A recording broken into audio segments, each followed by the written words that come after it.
Hello viewers, Super GT here, and I'm back with some more hypercars action. We did this in leagues last week. We did it in ghost form though, and you can see there the contact is taken about 0.2 seconds for the first contact to occur. So that kind of reminds you that contact can happen, as the inevitable pile-up at turn 1 is happening right now. We've got Pagani Zonda and a Sesto going over for days, doing many flips. So nothing new to see here, guys. Just a reminder of your typical day in Forza Motorsport 7 hoppers. Now I've gone for the Pagani Zonda. This seems to be one of the stronger cars in this class, and I find myself in 5th place at the moment. So actually, after all that carnage, I've kind of found my way past a lot of people. That Zonda's just going to drive off the track for no real reason. So that's 4th place.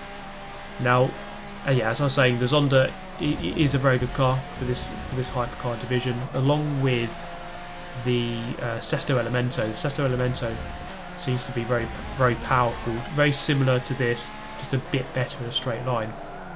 So I suppose it depends what you're after, what track you're on. But the Pagani and the Sesto are two very strong choices, probably your two cars that you need.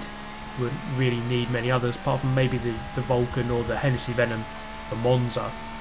So you can see there against the Ferrari FXX, definitely got a speed advantage on the straight, so that's going to be 2nd place. The leader has just bolted. He's really made the most of the carnage on the first corner, the first lap. That's what you got to do really, and while everyone is crashing, get your head down, get away, get that gap, and then build up such a gap that you basically can't be caught. He's done that, because at the end here you can see I couldn't quite catch up with him. I think I caught up a little bit, maybe a few seconds worth, but not enough. So it's going to be a 2nd place on the first race. And this is that weird moment when the race kind of doesn't start and you're waiting for it, and then you just got to go. Just go! The game, I don't know what the hell happens. The game just crashes kind of thing, and everyone else crashes as well. Yeah, I'm really not sure. But then this is called the Super GT effect. For those of you who've never seen it, this is what it is. The sea just opens up, and then the gap opens up straight through, and it's glorious. It's absolutely glorious. Nothing else happened in that race. It was really not worth watching. That flip that I did there was probably the best thing that I did all day. So we're going to move to Lime Rock. Yeah, a very small and narrow circuit, perhaps too small for these kind of cars, but we'll see, shall we? Actually, yeah, it is too small. So I'm punted straight away. Many people are punted. Ferrari ahead, almost into the Porsche. Sesto Elemento out of nowhere just crashes himself really. It's like, there's a car there, mate. Can you not see him? And through the left hand into the right. Sesto up the inside. The Frenchman going for a brave move. Doesn't quite come off for him though. Porsche and the Ferrari going toe to toe. I'm up the inside of the Porsche. The Ferrari there. Ah, there he is. That's the guy who keeps smashing the tyres onto the track. That's one thing that I'd change. I don't know about you guys, but if I could, I'd stop all these tyres getting flung everywhere, because they're so annoying. Especially when you hit them and it slows you down. That's the worst. Oh my god. There's nothing worse in life. Nothing. Now, past this Ferrari, you can see they make short work of him. The Pagani's on the superior in a straight line. So up into my favourite position, but we have plenty of time here. 6 more laps to try to get past 5 more people. So 1 a lap and I've done it. Let's see if we can go about doing that. Past the McLaren first. He's gone in very, very shallow to that corner. I've just nudged him. They may be a bit naughty on the exit there, but I think I might have got the move done anyway. Oh well. Up into 5th. Through the right hander up the hill, maximising that tarmac on the left hand side. And we're running the chicane here, a little bit deep, but we are just going to meet a late apex, get through there okay, and then catching up to the pack of 3 here. Battle for 2nd raging on between these 3 cars. Looks like the leader once again, as we saw at VIR, he's just gunning for it. He's just gone. He knows what to do. Get away from the pack while they're still fighting, and when they are this close to each other, they probably will be losing time. And the guy in 2nd there probably just thinking thinking about the guy in third, about what he's going to do. But what he's going to do is just drive a little bit wide. The Ferrari looking up the inside and go 2x2 into the right-hander. Looking for the cut back on the exit. Not quite going to happen there. Tyres everywhere. Into the chicane. And I'm up the inside. Just have to back out though. The Ferrari very good on the brakes. A little bit of oversteer on the exit. I've lost a bit of momentum. And they're all going to get away there. So I'm going to have to do all the work again to try to catch back up with the brute. And then go about trying to find a way past. Over the line we go. Start of lap number 4. 4 laps to go. Leader is pulling clear. They've made contact. The Zonda and the Ferrari in the lead. The other Ferrari tries to find his way around the outside. It's not going to happen there. And I'm up into third place. So making the most of that. And then this one is going to go in very, very shallow. That's going to give him a poor exit. A bit of contact on the way past. But you can see that the power advantage of the Zonda is too great. And I'm up into second place. Let's see if we can go about catching up with the leader. He's just up this around this corner. Now into the chicane. The guy in the Ferrari just pulls off. Honestly, that was a really good move. It caught me by surprise. I did not expect that at all. But he's really done a nice move into the chicane. So fair play to him. But you can see once again the power advantage. Boom, into that slipstream. Easily pull out. Get into second place once again. I'm just going to park it on the apex. Just make sure he can't come back up the inside. There's nowhere he can go really, unless he goes on the grass to go past me. Or just pushes me off. You never know, that's always an option. Just looking around this corner, there are a couple of back markers. So, guy in Hennessy Venom definitely chose the wrong car for this track. That is not the car you want for this track. Maybe for Monza, but not for this one. The handling cars are good for this one. So we have just overtaken a back marker there. And then we're going to overtake a few more here. So it's the end of lap number 6. Coming down the hill into the final corner. We'll try to get past the 918. Someone else ghosted out there. So it's such a short track. And there are a lot of collisions, so it is quite likely that you will encounter some back markers. Thankfully this time, go past New Gamer. That's quite an ominous gamer tag to come up against.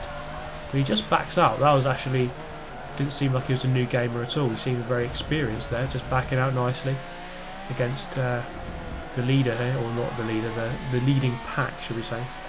The people a lap ahead of him. And then one more back marker to try to contend with here. Gets a very poor run. Moves to the right slightly, makes it hard work for me. I was expecting the lunge into the chicane.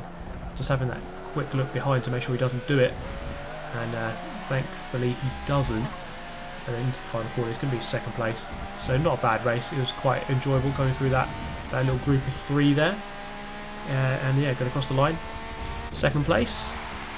Now Long Beach, or Long Bitch as I like to call it. Let's see how this one goes. Porsche 918 goes past, and then there it goes. That's the inevitable pile-up. Koenigsegg out of nowhere. Sesto Elemento doing a frontside 720. I hope there are bonus points for that, because he deserves a few for that nice little spin. Koenigsegg going to the left on the straight line. Yeah, absolute shoddy driving from him. He's going to spin me round. I'm down into 13th and now 14th. Caught up with this guy once again. He was absolutely all over the place. I don't know what that line is all about. I really don't know. We're going to go across the line. You can only laugh really. I mean, I'm not taking this too seriously. He's actually going to punt the Ferrari out of the way. And then as I look behind again, he's just spun it. Just on his own. The Koenigsegg, obviously too powerful for him. Almost lose control, almost into the tyre wall through turn number 1. Now we're going to catch up with Sesto here. Now this is going to be another little episode of this race. I'm going to try to go for the overtake on the right hand side. Sesto's slightly better in a straight line, I think. See, just pulling away. But into the braking zone. Just, I don't know what it was about people in this race. Just turning across on me. But later on I found him. I tracked him down like Ray Mears and just showed him the tyre wall. There you go, mate. That's what a tyre wall looks like. So in you get. Thank you very much. See you later. So showed him kindly towards the tyre wall.